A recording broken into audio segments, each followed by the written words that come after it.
గౌతముడు గణితం ఒక చిత్రమైన విషయం. The universal history of numbers అని ఒక పుస్తకం. రచయిత పేరు జార్జెస్ ఇఫ్రా. అందులో గౌతముడు తరువాత గౌతమ బుద్ధుడు అనిపించుకున్న గౌతముడు చూపిన గణిత నైపుణ్యం గురించి ఒక కథ.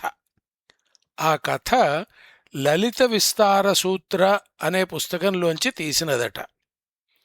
గౌతముడు గోప అనే అమ్మాయి కోసం మిగతా యువకులతో పోటీ పడ్డాడని కథలో చెప్పారు. కానీ అది మనకు ఇక్కడ అంత ముఖ్యం కాదు. సిద్ధార్థుడు అంటే గౌతముడు అర్జునుడు అనే లెక్కల నిపుణునితో పోటీ పడ్డాడు. పోటీలో ఏమి చేయవలే? ఒక పెద్ద అంకెను ఒక మరీ చిన్న అంకెను గుణించి చెప్పవలే. ఆ పని అంత కష్టమా అని ప్రశ్న. ఒక యోజనాన్ని విభజిస్తూ పోయి చివరకు అణువు పరిమాణం వరకు చెప్పడం కష్టమే. యోజనం అంటే ఏమిటి అన్న ప్రశ్నకు కూడా మరో ఇంగ్లీష్ పుస్తకంలో జవాబు దొరికింది.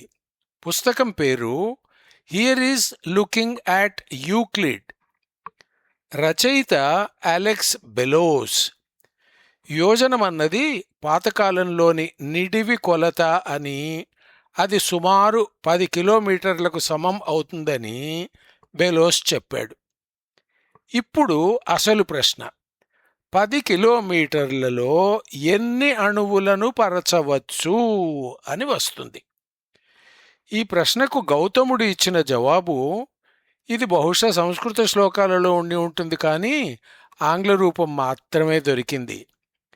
యోజనములో 4 క్రోశములు, యోజనములో 4 క్రోశములు, క్రోశములో 1000 చాపములు, చాపములో 4 మూరలు, చాపములో 4 మూరలు, మూరలో 2 జానలు, జానలో 12 కణుపులు, కణుపులో 7 గింజలు, గింజలో 7 ఆవగింజలు, ఆవగింజలో 7 గోధూళి కణాలు, ఆవగింజలో 7 గోధూళి కణాలు, గోధూళి కణంలో 7 గొర్రెదుమ్ము కణాలు, గొర్రెదుమ్ము కణంలో 7 కుందేటి దుమ్ము కణాలు, కుందేటి దుమ్ము కణంలో 7 గాలిలో తేలే దుమ్ము కణాలు, ఆ దుమ్ము కణంలో 7 మరింత చిన్న దుమ్ము కణాలు, అందులో 7 మరింత సూక్ష్మమైన ధూళి కణాలు, అందులో 7 అణువులు. ఇదండి లెక్క. ఈ లెక్కను చూస్తే గౌతముడు అణువు పరిమాణాన్ని చాలా దగ్గరగా, అంటే ప్రస్తుతం మనకు తెలిసిన అణువు పరిమాణానికి దగ్గరగా సూచించాడని రచయితలు అభిప్రాయపడ్డారు. వాళ్లకు లెక్కలోని మొదటి కొలతల కన్నా వేలి కణుపుల తరువాతి భాగం సులభంగా అర్థమైంది. ఒక వేలు 4 సెంటీమీటర్ల పొడుగు ఉంది అనుకుందాం. ఆ 4 సెంటీమీటర్లను 7తో 10 సార్లు విభజించాలి. అంటే 0.04 17⁻⁻10. ఆ లెక్క తీస్తే ఒక విలువ 0.000000001416 మీటర్లు. ఇది ఇంచుమించు కార్బన్ అణువు పరిమాణానికి సమానం. ఈ లెక్కను గణిత నిపుణులే తేల్చి చెప్పారు. గౌతమునికి ఆధ్యాత్మిక దృష్టితో పాటు అంతకన్నా నిశితంగా ప్రపంచ దృష్టి, శాస్త్ర దృష్టి ఉండేదన్నమాట. ఈ కథ, ఈ లెక్క ఎక్కడైనా మన పుస్తకాల్లో వచ్చిందా అన్న అనుమానం మాత్రం ఇంకా మిగిలే ఉంది. పాశ్చాత్యుల దృష్టిలో ఆనాటి భారతదేశానికి ఈ రకమైన లెక్కల గురించి ధ్యాసే లేదని కదా.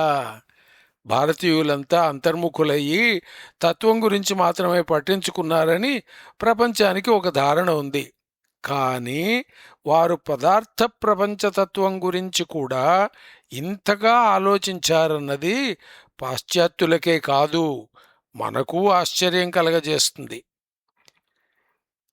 అయితే గణితం విషయంలో మాత్రం భారతీయులకు గల నైపుణ్యం గురించి ప్రపంచం తరువాత అంగీకరించింది. ఇంత గణితం చెప్పిన సంస్కృతి నుంచి బౌద్ధం వంటి సిద్ధాంతం కూడా రావడం అసలు గుర్తించవలసిన విషయం. ఈ కథలో, లెక్కలో పాశ్చాత్యులను గొప్పగా ఆకర్షించిన విషయం మరొకటి ఉంది. సూక్ష్మాన్ని కేవలం సూక్ష్మం అని చెప్పి వదలక దాన్ని రకరకాల కొలతలలో చెప్పడం నిజంగా మనకు ఆశ్చర్యం కలిగించే అంశమే. గోధూళి, మేషధూళి, శశకధూళి అనే కొలతలు ఎంతమందికి తెలుసు? ఇందులో గణితంతో పాటు ఒక రకమైన కవితా ధోరణి కనబడుతుంది. ఈ విభజన గణితంలో గొప్ప మిస్టరీ ఉంది, గొప్ప అందం ఉంది. ఈనాటి రసాయన శాస్త్రంలో కూడా మరీ చిన్న పరిమాణంగా క్వార్క్ను గురించి చెబుతుంటారు. ఆ పేరు జేమ్స్ జాయిస్ అనే రచయిత నుంచి వచ్చిందని ఎంతమందికి తెలుసు?